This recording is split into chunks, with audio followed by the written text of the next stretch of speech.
right to our NHL draft rankings. And coming in at number 58, we are going to Czechia for the first time, where we will discuss left shot defenseman Tomas Galvas. And this guy played pro.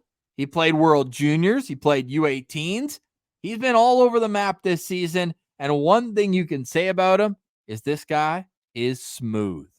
Yes, he's a smooth skater, shifty out there, all those things, Ross. But I hate to be this guy, and I'm sure Tomas Galvas hates me being this guy because he's heard it.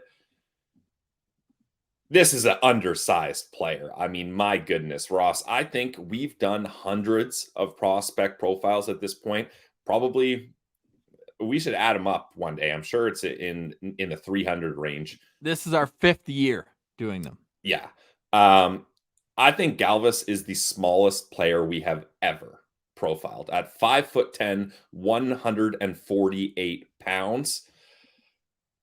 He's tiny out there. But now I'm sure he's heard that all his life, and he's like, yeah, whatever. I don't care. And he doesn't let it limit him, because if you're going to be that small and that successful out there, you have to find ways to do that.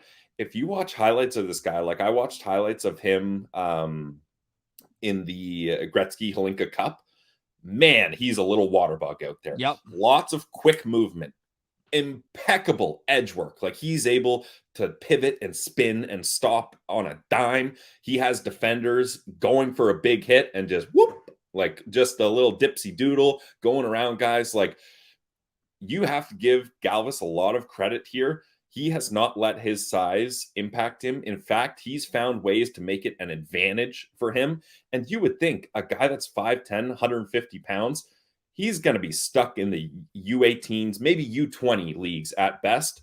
Not the case with Galvas here, as he has 32 games in the Czechia Pro League, so up against men.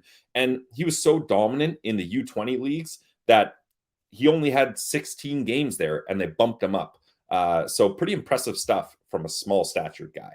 That's a thing, and it gives scouts this inkling of what could be. Hey, we get him with our strength coach. We get him with our nutrition programs, and what kind of defenseman can we get? Because it's all there when it comes to the IQ, when it comes to the fast twitch muscles, when it comes to the hand-eye coordination, all the kind of genetic things where it's like you can't teach these qualities that he has, where he sees the ice, he's spinning off guys the way that you mentioned, but you have to have that asterisk until he proves it time and time again. He's going to almost always have to be that type of player that is beating the odds, because you just don't see defensemen coming in under 160 pounds. Like even Erik Karlsson, when he was drafted, was about 150, and he took 2 years to come over, and that's an elite talent, and everybody knew it. Mid first rounder. This, I think you're looking at a mid second elite where you know that there's a chance, and if it hits, it's a high reward, but there's also a chance where it just doesn't work, and he's, a Czechia or SHL or Swiss League all-star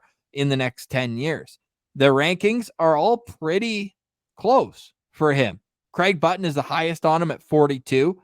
Then we have Bob McKenzie at 53. McKean's is at 61. Elite Prospects actually up at 48 as well. An honorable mention for Scott Wheeler. He's an earlier birthday, a February birthday, so he doesn't have that extra development per se. But you mentioned at the pro level, fitting right in, 7 points in 32 games, a +8. And what I also like is he's not getting beat and having to take stick penalties, only 4 minor penalties, 8 PIMs in 32 games. So there's a lot to like. Like, I'm not overly high on him. To me, he comes in below the Thomas Lavoie, the Will Skahans, and no spoilers, but the Stian Solbergs of the world that we've covered so far. But he's right in the mix there with Spencer Gill, Ben Danford. There's a group of defensemen right there where I would be just as happy taking Galvas as I would with these other players. So I think we have him in the appropriate range here at 58 with an average of 51. Yeah, and just some more stats about Galvas here. He had 2 assists in 6 World Junior games, including assisting on the bronze medal game-winning goal. His CHL rights belong to the Mississauga Steelheads. So it'll be interesting to see if he decides to come over from Czechia. Right now, according to EP, it looks like he's going to continue playing in Czechia, which doesn't surprise me at all. Nothing wrong with that. If he's getting time in the pro league up against men, I think that actually would be more beneficial than him coming over to the CHL. And Ross, you mentioned this is a guy that maybe will end up playing in Europe a long time. Well, funny you mentioned that, because when I looked at Galvas, I said, okay, 148 pounds. Is this guy going to fill out? And luckily with EP, you get, if there's any relatives that have played pro hockey, they link their profiles right there. So I was like, okay, let's see what his dad and brother were up to. So his brother, first off, Chicago Blackhawks draft pick a long time ago, only played a handful of games. He got into 6 games 2 seasons ago. Yeah. And then you look at the size, similar size, right? Yes, 5'11", and he only came over for 2 seasons. 185 he's listed at on EP, but he came over after, he went Czechia, then he went Liga 2 years after his draft, played a full year there, then came over to North America, and got 6 games, and he played about 115 in the AHL, and then just went back to the SHL, and I'm sure it's still making a pretty good living over there. Oh, yeah, definitely. And then his dad, similar size. I think his dad was 5'11", 190 pounds or something like that. So he's not going to get much taller, I think, is what we're learning here. But his dad and brother did fill out as their careers went on. So you hope he can bump up that 148. And his dad spent, I believe, almost all of his career playing Czechia Pro. So he comes from a hockey family. And if his dad and brother figured out how to make a pro living out of being this small, I'm sure Tomas can figure it out as well. Where do you have him on the Sens board out of 5 stars? Again, I'm going to be this guy. And sorry, Tomas, I'm sure you've heard this all your life, but I got him at 2 out of 5 stars here. The Ottawa Senators cannot be drafting a player like this. For me, and the Senators, they kind of already have him. Go ahead. In Hamara.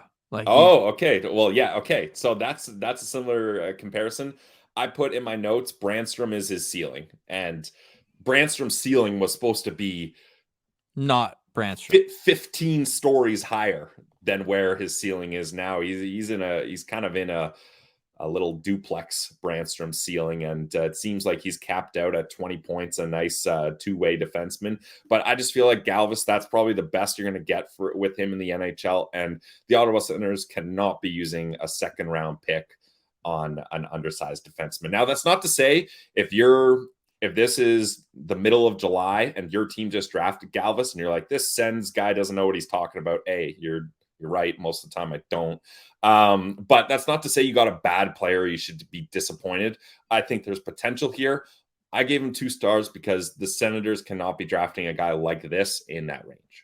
End of the second, start of the third round for me. I think we've appropriately nailed him down around the mid to late 50s. 58th overall for me for our rankings, 51 on average for Tomas Galvas. He comes in 58 on our Locked On Senators NHL draft rankings. Check us out on YouTube for more draft profiles.